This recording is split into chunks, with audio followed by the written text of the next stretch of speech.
Frères et sœurs en Christ, bonjour. Je vous salue dans le nom de Jésus-Christ. Partageons la parole de Dieu, exhortons-nous à chaque fois, fortifions-nous avec cette parole qui est inégalable, cette parole qui ne change point, cette parole qui guérit, qui est la parole de l'Éternel. Frères et sœurs, nous allons parler des prophètes. La prophétie et le ministère des prophètes. Comment est-ce que Dieu parlait à son peuple à travers les prophètes à partir de Noé jusqu'au dernier prophète des temps qui est Jésus-Christ. Frères et sœurs, les prophètes étaient des intermédiaires entre Dieu. Je veux dire, les prophètes faisaient l'intermédiaire entre Dieu et sa créature, entre Dieu et son peuple. Jusqu'au moment où Dieu décida par Jésus-Christ de venir lui-même parler à son peuple. Quand on dit Jésus-Christ est la parole, et cette parole s'est faite chair pour venir jusqu'à ses siens. C'est jusque-là où Dieu a pris la décision de venir lui-même habiter dans les êtres humains que lui-même il a créés. Ce qui veut dire que Dieu décida de ne plus parler aux prophètes, décida de ne plus qu'il y ait l'intermédiaire entre les prophètes et les hommes. Et il décida de venir lui-même sur terre à travers le corps de son Fils, qui portait toute la divinité de Dieu en lui, pour pouvoir se faire révéler à son peuple par la puissance de la venue de Jésus-Christ sur terre. Regardons toutes ces choses dans les Écritures. Allons dans le livre de Amos 3, verset 7. La Bible déclare, Seigneur, je te confie ce moment parce que la Bible déclare que tout ce que nous faisons, que nous le faisons à ton nom. Sois au milieu de nous, Seigneur, enseigne-nous au nom puissant de Jésus-Christ. Amos 3, verset 7 nous dit, en effet, le Seigneur, l'Éternel, ne fait rien sans que je recommence, excusez-moi. En effet, le Seigneur, l'Éternel, ne fait rien sans avoir révélé son secret à ses serviteurs, les prophètes. Frères et sœurs en Christ, Amos 3, 7 nous dit ici, Dieu ne fait rien sans avoir révélé son secret à ses serviteurs. Nous voyons que dans tout l'Ancien Testament, Dieu parlait à son peuple à travers ses serviteurs, les prophètes, que lui-même il avait choisis, pour annoncer des oracles ou pour parler à son peuple. Dieu passait par des serviteurs, des servantes que lui, il avait choisis pour parler à son peuple. Nous avons vu, depuis Noé, où il a commencé à avertir les hommes de changer d'attitude. Et quand il a annoncé à Noé de préparer l'arche, car il devait détruire la terre. Et Noé annonçait la nouvelle en appelant les gens de venir entrer dans l'arche. Nous avons vu avec Moïse, quand il a donné les 10 commandements. Nous avons vu avec les Daniel, nous avions vu avec Ézéchiel, Ésaïe, Jérémie, Amos, Néhémie. On a vu beaucoup de prophètes jusqu'au grand prophète Jean-Baptiste, qui était l'avant-dernier des prophètes, qui lui plus tard annonce la venue de Jésus-Christ.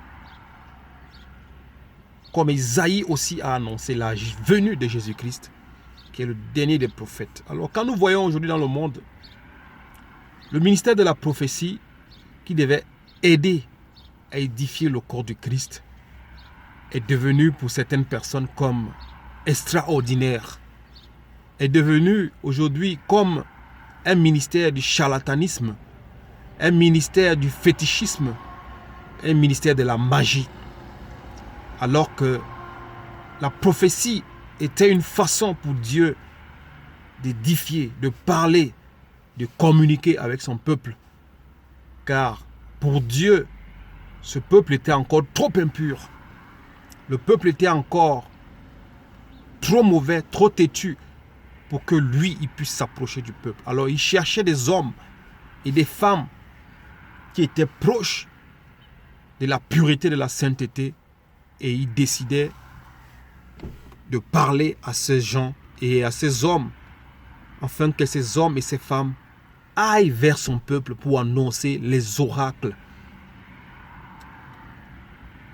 ou exhorter le peuple de Dieu à faire ce que Dieu voulait.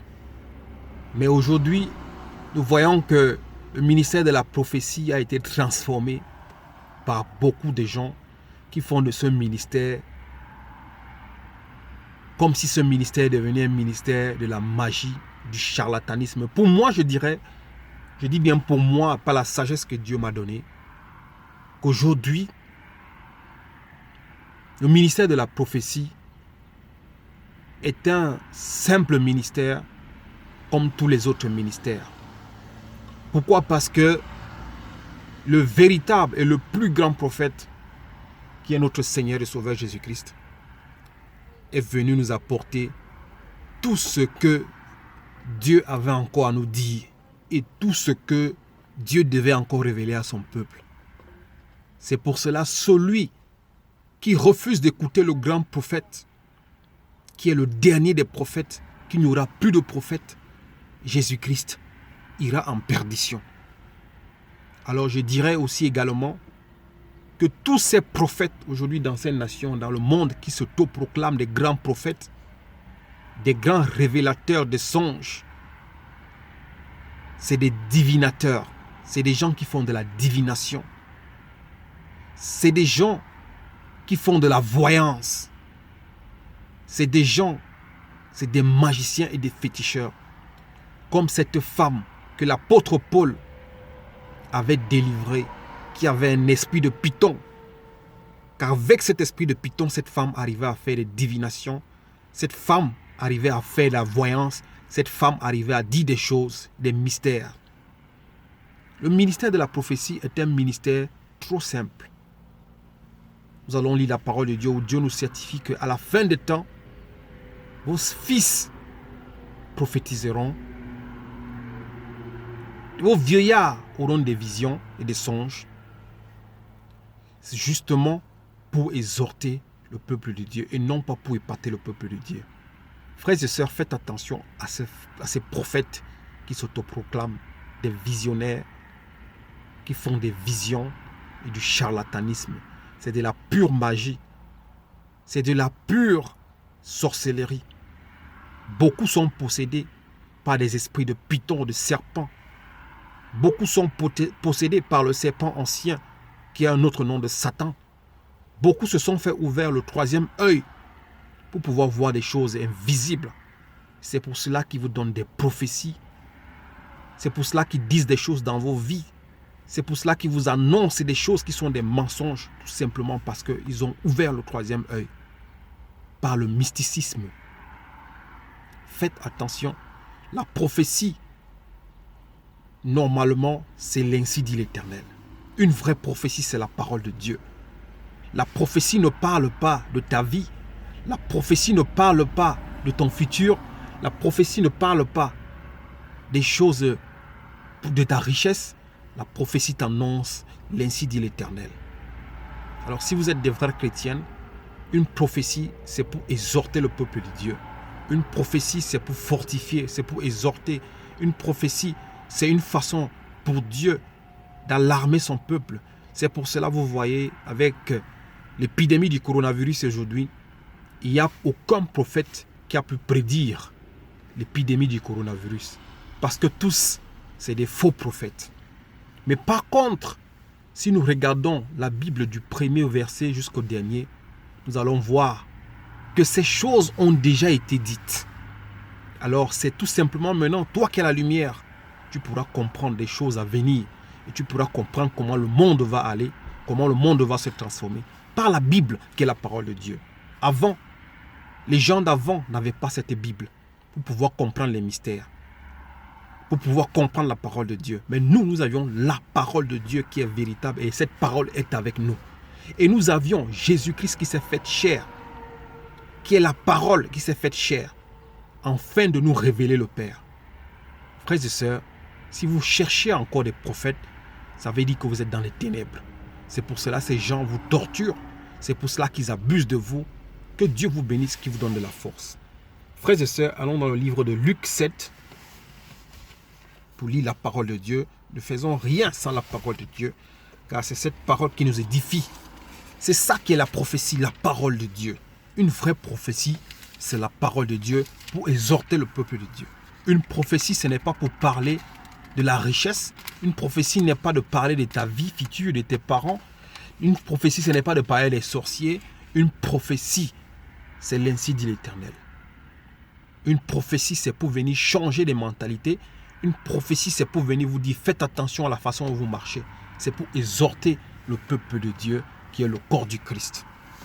Luc 7, verset 26, nous dit, qu'êtes-vous donc allez voir un prophète? C'est Jésus-Christ qui pose la question. Oui. Êtes-vous donc allé voir un prophète? Oui, je vous le dis. Et plus qu'un prophète. Jésus-Christ nous dit ici, qu'êtes-vous donc allé voir quand vous avez entendu qu'il y a quelqu'un qui crie dans le désert? Un prophète, il vous certifie que oui, c'est un prophète que vous êtes allé voir. Un prophète qui sortait de l'ordinaire. Un prophète pas extravagant. Pas un prophète qui montre sa richesse. Car pas un prophète qui était avare. Pas un prophète qui était charnel comme les prophètes que nous voyons aujourd'hui. Au 27, on dit, c'est celui à propos duquel il est écrit, voici j'envoie mon messager devant toi pour te préparer le chemin. Jean-Baptiste était celui qui devait venir finir le ministère de la prophétie avant que le véritable prophète du Seigneur Jésus-Christ n'arrive. Frères et sœurs, il n'y a plus de prophète comme Jean-Baptiste sur terre. Il n'y a plus de prophète comme Ésaïe sur terre. Il n'y a plus de prophète comme les Jacob. Il n'y a plus de prophète comme les Abraham. Il n'y a plus de prophète comme les Jonas. Dieu n'a plus besoin d'un homme pour annoncer ce qui va arriver sur terre. Parce que tout ce qui doit arriver dans la vie d'un homme, tout ce qui va arriver sur la terre est annoncé dans la Bible. Le Seigneur Jésus-Christ nous le certifie dans le livre de Matthieu 24. Quand vous verrez les guerres, les troubles, une nation contre une nation se battre, n'ayez pas peur, mais faites attention, ce n'est pas encore la fin. Mais c'est les prémices de la fin. Il y a tout qui nous a déjà été annoncé. Donc pour moi, je dis et je le soutiens, qu'il n'y a plus de prophète sur terre. Le véritable et le plus grand est venu, c'est Jésus-Christ. Il a tout annoncé. Il est venu même éclairer ce que les anciens prophètes avaient annoncé dans l'Ancien Testament. Il est venu mettre de l'ordre. Il est venu donner un sens même aux prophéties que les Élysées, les Élie, tout le reste ont annoncé. Arrêtez de vous faire épater. Arrêtez de vous faire marcher dessus. Arrêtez de vous faire rouler dans la farine comme un frère aime dire. C'est Jésus-Christ qui le dit. Vous êtes allé voir un prophète. Jésus-Christ certifie la puissance, la vérité du prophète Jean-Baptiste. C'est celui à propos duquel il est écrit, voici j'envoie mon messager devant toi pour préparer le chemin. Jean-Baptiste était venu préparer le chemin.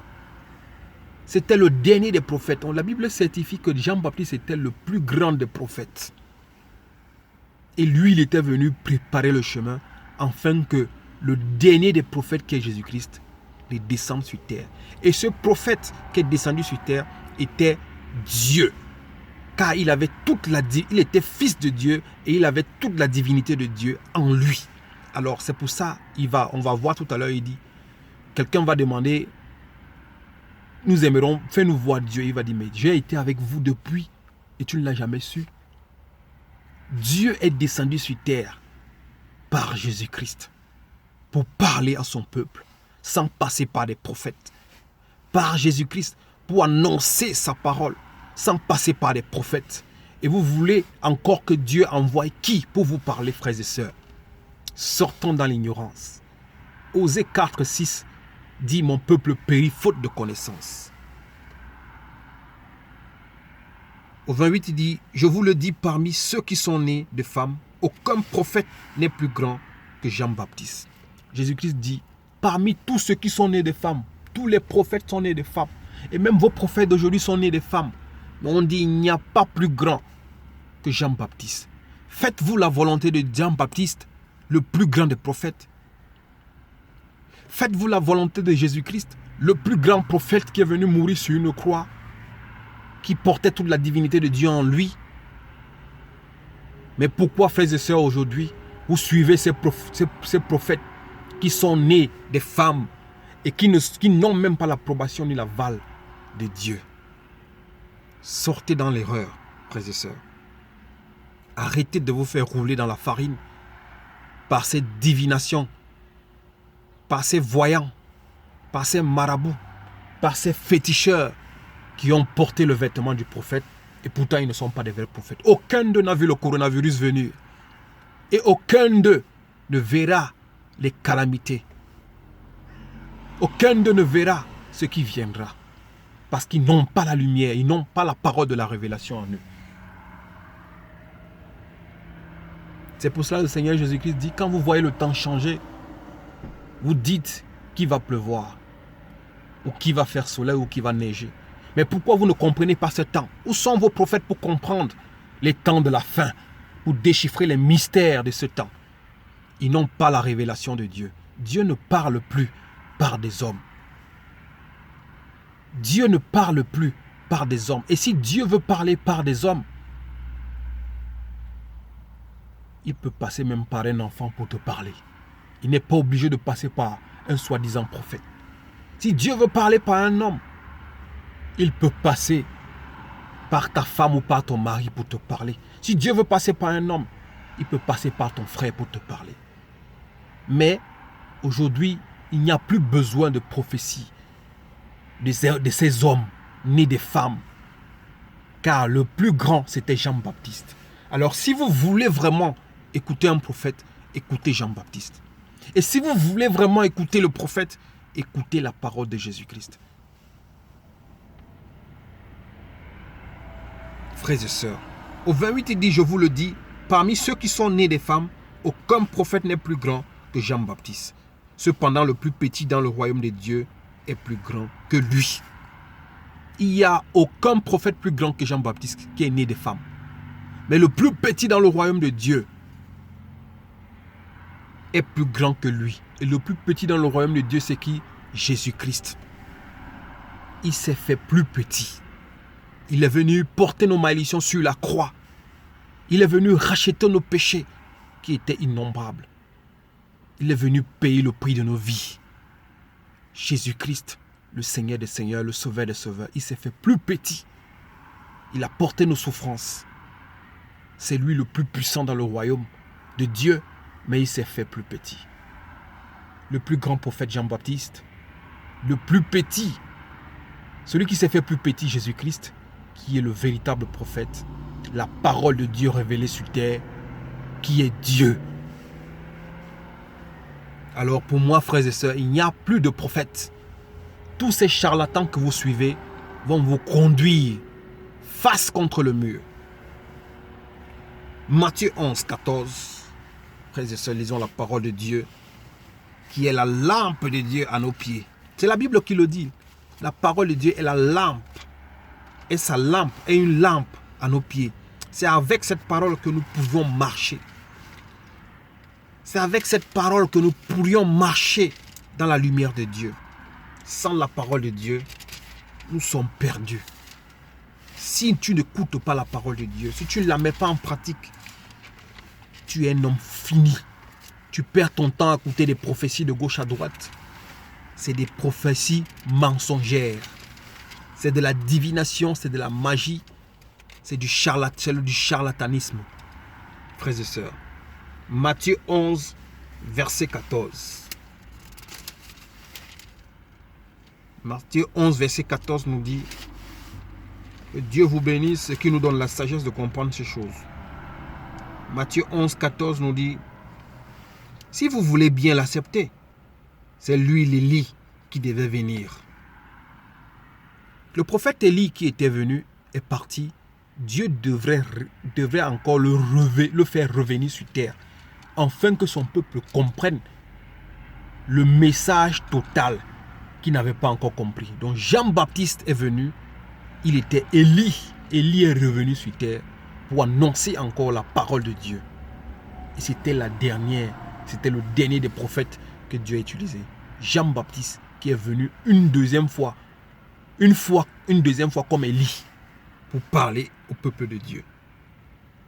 Frères et sœurs, quel prophète voulez-vous encore? Il n'y a plus de prophète sur terre. Nous allons voir comment est-ce que Dieu peut encore nous parler, mais différemment. Pas de la façon où le monde regarde ces gens, ces hommes, ces femmes qui veulent épater le monde. Et pourtant, c'est des agents du diable et de Satan. Allons à Matthieu 3. Jean-Baptiste était l'Élie qui devait venir, parce que Dieu avait promis que Élie devait encore revenir sur terre. Et Jean-Baptiste était l'Élie là, et c'était la fin. Matthieu 3, frères et sœurs, toujours dans la parole de Dieu, nous ne fabriquons rien, nous lisons la parole de Dieu, celle-là même qui nous édifie et qui nous fortifie. Matthieu 3, 11 nous dit, ça c'est Jean-Baptiste qui parle. Moi je vous baptise d'eau en vue de la repentance, mais celui qui vient après moi est plus puissant que moi et je ne suis pas digne de porter ses sandales. Frères et sœurs, Jean-Baptiste ici, le grand prophète annoncé que Jésus-Christ dit, il dit lui il nous baptise d'eau en vue de la repentance, mais celui qui vient après lui est plus puissant que lui. Donc Jean-Baptiste même a reconnu qu'après lui, il devrait avoir le dernier des prophètes. Celui qui devait couper, qui devait venir abolir ce rideau qui était entre le peuple de Dieu et Dieu. Celui qui devait arrêter l'intermédiaire qui était entre Dieu et les prophètes et le peuple de Dieu. Dans les prophètes, il dit, celui qui vient après lui est plus puissant que lui. Donc après Jean-Baptiste, il ne devrait plus avoir un prophète qui devait se mettre en intermédiaire entre Dieu et les hommes. Et celui qui est venu abolir cela, on dit, Jésus-Christ est venu parfaire la loi. Jésus-Christ est venu donner un sens à la parole de Dieu. Jésus-Christ est venu éclairer son peuple. Il est venu changer la prêtrise. Il est venu abolir les anciennes lois. Il est venu apporter la perfection. C'est pour ça que Jean-Baptiste dit que celui qui vient après lui est plus puissant que lui. Il n'est même pas digne de délier la courroie de ses sandales. Mais au lieu de nous attacher aujourd'hui à Jésus-Christ, nous voulons encore écouter ce que les hommes qui sont nés des femmes nous annoncent. Et pourtant le Fils de Dieu est venu sur terre nous annoncer la volonté de Dieu. Nous annoncer l'ainsi dit l'Éternel. Mais nous recherchons encore à écouter Dieu par les hommes qui sont nés des femmes. Au lieu d'écouter Dieu par son Fils qui a quitté son trône pour venir nous annoncer Dieu, pour venir nous communier avec Dieu, pour venir habiter en nous, lui et son Père. Nous refusons cela, nous voulons écouter des hommes. Mes frères et sœurs, méfions-nous. Allons dans le livre de Galates 1. La parole de Dieu est rien que la parole de Dieu. Galates, le livre de Galates, Nous allons écouter ce que l'apôtre Paul va nous dire dans le livre des Galates. Frères et sœurs, édifions-nous, fortifions-nous par la parole de Dieu, afin que nous ne soyons pas comme des aveugles ou des conducteurs d'aveugles, mais que nous soyons vraiment affranchis. Parce que la Bible déclare dans le livre des Galates que Christ nous appelle à la liberté. Ne soyons plus des esclaves des rudiments de ce monde. Ne soyons plus les esclaves des traditions de nos ancêtres. Ne soyons plus les esclaves des prophètes, des pasteurs, mais soyons les esclaves de Jésus-Christ. Galates 1, 11 nous dit: je vous le déclare, frères et sœurs, l'évangile que j'ai annoncé vient de l'homme. Je vous le déclare, frères et sœurs, l'évangile que j'ai annoncé ne vient pas de l'homme. Ça, c'est l'apôtre Paul qui le dit. L'évangile que lui, il a annoncé ne vient pas d'un homme. Mais les hommes qui sont vos prophètes aujourd'hui vous annoncent un évangile qui vient d'eux. Parce que beaucoup d'entre eux n'ont pas reçu le mystère de la parole de Dieu. Beaucoup d'entre eux n'ont pas les révélations de Dieu. Nous voyons des hommes de Dieu comme l'apôtre Paul qui annonçait l'évangile qui venait de Dieu. Mais quand on vous parle aujourd'hui, Dieu va te bénir, Dieu va t'enrichir, Dieu va te faire ceci, Dieu va te faire cela. C'est des évangiles qui viennent de ces hommes. C'est leur imagination. C'est ce que leur cœur pense. Ce n'est pas la pensée ni la volonté de Dieu. C'est pour cela, vous priez, vous ne voyez jamais la main de Dieu dans vos vies. Parce que ces gens imaginent des choses pour vous séduire, pour vous faire plaisir, pour vous entendre ce que vous aimez entendre. Parce que vous avez la démangeaison d'écouter des choses agréables. Et comme ils savent cela, ils vous utilisent et vous manipulent à travers la parole de Dieu. L'apôtre Paul dit ici: je vous le déclare, frères et sœurs, l'évangile que j'ai annoncé ne vient pas de l'homme. Il dit au 12 ici: en effet, je ne l'ai moi-même ni reçu, ni appris d'un homme, mais par une révélation de Jésus-Christ. Même l'apôtre Paul dit clairement que c'est par la révélation de Jésus-Christ qu'il a appris tout ce qu'il a annoncé. Lui qui a écrit presque la moitié de la Bible. Frères et sœurs, le dernier des prophètes qui a la parole de la révélation, c'est Jésus-Christ. Alors si tu veux être sauvé, si tu veux être guéri, si tu veux appartenir au royaume de Dieu, tu dois suivre la révélation que Jésus-Christ a donnée. Tu dois suivre l'enseignement de Jésus-Christ. C'est alors que Dieu te parle. C'est à travers tout ce que Jésus-Christ a révélé à ses apôtres et ce que lui-même il a donné comme conseil. Celui qui fera sa volonté pourra être sauvé. Et non la volonté des hommes, ni des femmes qui se disent des prophètes et pourtant Dieu ne les connaît pas. Allons dans le livre de Jean, frères et sœurs. J'aille un peu plus vite parce qu'il y a beaucoup de versets. Nous devons lire la parole de Dieu. Le livre de Jean. Oh, que Dieu nous aide. Afin que nous ne soyons pas des esclaves des hommes qui nous manipulent et qui nous utilisent à leur guise. Jean 12. Jean 12. Lisons la parole de Dieu, frères et sœurs. Je ne peux pas venir réciter comme un perroquet juste pour vous parler. Mais je parle par la parole de Dieu. La Bible déclare c'est poussé par l'Esprit que les hommes ont parlé de la part de Dieu. Nous sommes poussés par l'Esprit de Dieu. C'est pour cela que nous parlons de la part de Dieu. Non pas pour faire plaisir aux hommes, mais pour que le peuple de Dieu soit édifié, éclairé et sauvé au nom de Jésus-Christ. Jean 12, 49 nous dit: en effet, je n'ai pas parlé de ma propre initiative, mais le Père qui m'a envoyé m'a prescrit lui-même ce que je dois dire et annoncer. Jésus-Christ dit ici, il n'est pas venu parler aux hommes par sa propre initiative. Jésus-Christ ne nous parle pas par sa propre initiative comme font des faux prophètes. Mais Jésus-Christ est venu nous annoncer ce que le Père lui a demandé de venir nous annoncer. Nous voyons que Jésus-Christ est venu abolir cette loi qui disait Dieu devait parler à son peuple par les prophètes. Dieu, il ne devait plus avoir d'intermédiaire entre Dieu et nous. Jésus-Christ est venu abolir cela. C'est pour cela qu'il est venu lui-même. Pas parler de ce que lui voulait nous dire, mais nous annoncer ce que Dieu voulait que lui. Il est venu nous annoncer ce que Dieu voulait nous annoncer. Frères et sœurs, c'est le Seigneur Jésus-Christ qui le certifie. En effet, je n'ai pas parlé de ma propre initiative, mais le Père qui m'a envoyé m'a prescrit lui-même